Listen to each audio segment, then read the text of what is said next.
அஸ்ஸலாமு அலைக்கும் வரஹ்மத்துல்லாஹி வபரகாத்துஹு. எல்லா புகழும் அல்லாஹ் ஒருவனுக்கே. நம்ம வீட்டுக்குள்ளே யாரெல்லாம் வராங்கன்னு நாம் ரொம்ப கவனமாக இருப்போம். திருடன் வரக்கூடாது, கெட்ட மனிதர்கள் வரக்கூடாது, ஆபத்து வரக்கூடாது என்று கதவை பூட்டுவோம். ஆனால் ஒரு நிமிஷம் யோசிச்சு பாருங்கள், அல்லாஹ்வின் கட்டளையால் நம்ம வீட்டுக்குள் வரும் ரஹ்மத்தின் மலக்குகள் அவர்கள் நம்ம வீட்டுக்குள் வராங்களா இல்லையா? இது சிந்திக்க வேண்டிய மிகப்பெரிய கேள்வி. சில வீடுகளுக்குள் மலக்குகள் வராமல் இருப்பதற்கான காரணங்களை நபிகள் நாயகம் ஸல்லல்லாஹு அலைஹி வஸல்லம் அவர்கள் தெளிவாக சொல்லியிருக்காங்க. அதோடு சில செயல்கள் அல்லாஹ்வின் அருளையும் பரக்கத்தையும் குறைக்கின்றன. இன்று திருக்குர்ஆனும் சஹீஹான ஹதீஸ்களும் சொல்லும் அடிப்படையில் மலக்குகள் வீட்டிற்குள் வராமல் இருக்க காரணமாகும் 7 விஷயங்களை பார்க்கலாம். இந்த பதிவு முழுமையாக பாருங்கள். நம்ம வீடுகளை அல்லாஹ்வின் ரஹ்மத் இறங்கும் வீடுகளாக எப்படி மாற்றலாம் என்பதையும் கடைசியில் பார்ப்போம். முதலில் வீட்டில் நாய் இருப்பது. நபிகள் நாயகம் ஸல்லல்லாஹு அலைஹி வஸல்லம் அவர்கள் கூறினார்கள், நாய் அல்லது உருவச்சிலை இருக்கும் வீட்டிற்குள் மலக்குகள் நுழைய மாட்டார்கள். இங்கே ஒரு விஷயத்தை நம்ம சரியாக புரிந்து கொள்ள வேண்டும். இஸ்லாம் எல்லா நாய்களையும் தடை செய்யலை. வேட்டை, விவசாயம், கால்நடை பாதுகாப்பு போன்ற தேவைகளுக்காக நாய் வைத்துக்கொள்ள அனுமதி இருக்கிறது. ஆனால் தேவையில்லாமல் வீட்டிற்குள் செல்ல பிராணியாக வைத்திருப்பதை பற்றி இந்த எச்சரிக்கை வருகிறது. இரண்டாவது, உயிருள்ள உருவங்களின் சிலைகள். வீட்டை அலங்கரிக்க மனிதர்கள் அல்லது விலங்குகளின் சிலைகளை வைப்பது இன்று சாதாரணமாகிவிட்டது.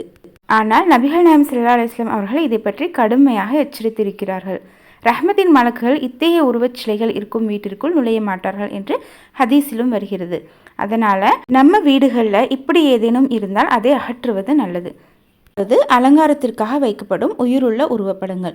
இந்த விஷயத்தில் அறிஞர்கள் சில விவரங்களை சொல்கிறாங்க. குடும்ப நினைவாக ஆல்பத்தில் இருக்கும் புகைப்படம் ஒரு விஷயம். ஆனால் சுவர்களில் அலங்காரமாக பெரிய உருவப்படங்களை தொங்கவிடுவது குறித்து ஹதீஸ்களில் எச்சரிக்கை வந்துள்ளது. அதனால் இந்த விஷயத்தில் ஒரு முஸ்லீம் மிகவும் கவனமாக இருக்க வேண்டும். நான்காவது, அல்லாஹ்வின் நினைவு இல்லாத வீடு.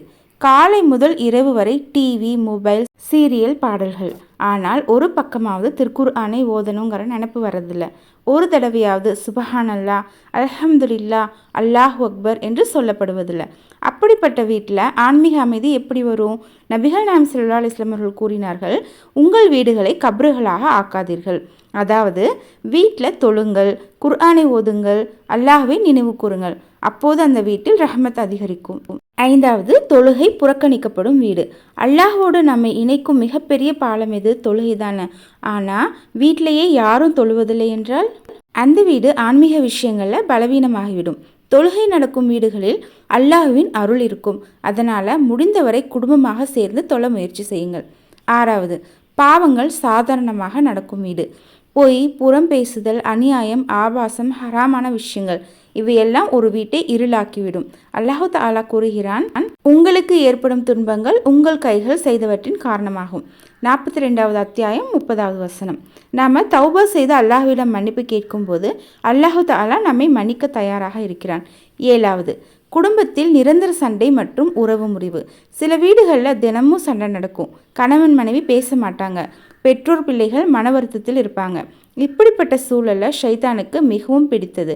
ஆனால் அன்பு, மன்னிப்பு, சலாம் சொல்லும் பழக்கம், துஆ செய்யும் பழக்கம் இருக்கும் வீட்டில் அல்லாஹ்வின் அருள் அதிகரிக்கும்.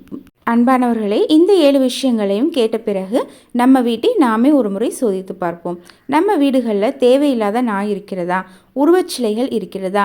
அலங்கார உருவப்படங்கள் இருக்கிறதா? திருக்குர்ஆன் ஓதப்படுகிறதா? தொழுகை நடக்கிறதா? பாவங்களை விட்டு விலக முயற்சி செய்கிறோமா? குடும்பத்தில் அன்பும் ஒற்றுமையும் இருக்கிறதா?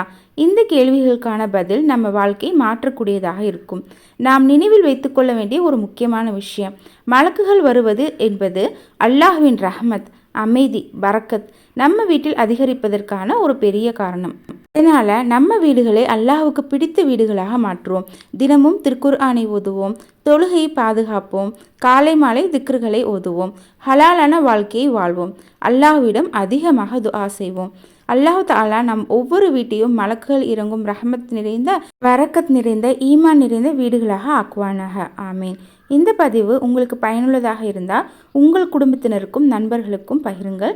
இது போன்ற திருக்குர்ஆன் மற்றும் சஹீஹான ஹதீஸ்களின் அடிப்படையிலான வீடியோக்களை தொடர்ந்து பார்க்க நமது சேனலை சப்ஸ்கிரைப் செய்து கொள்ளுங்கள். உங்கள் துஆக்களில் எங்களையும் நினைவில் வைத்துக் கொள்ளுங்கள். ஜஸாக்கமுல்லாஹ் ஹைரன். வஸ்ஸலாமு அலைக்கும் வரஹ்மத்துல்லாஹி வபரகாத்துஹு.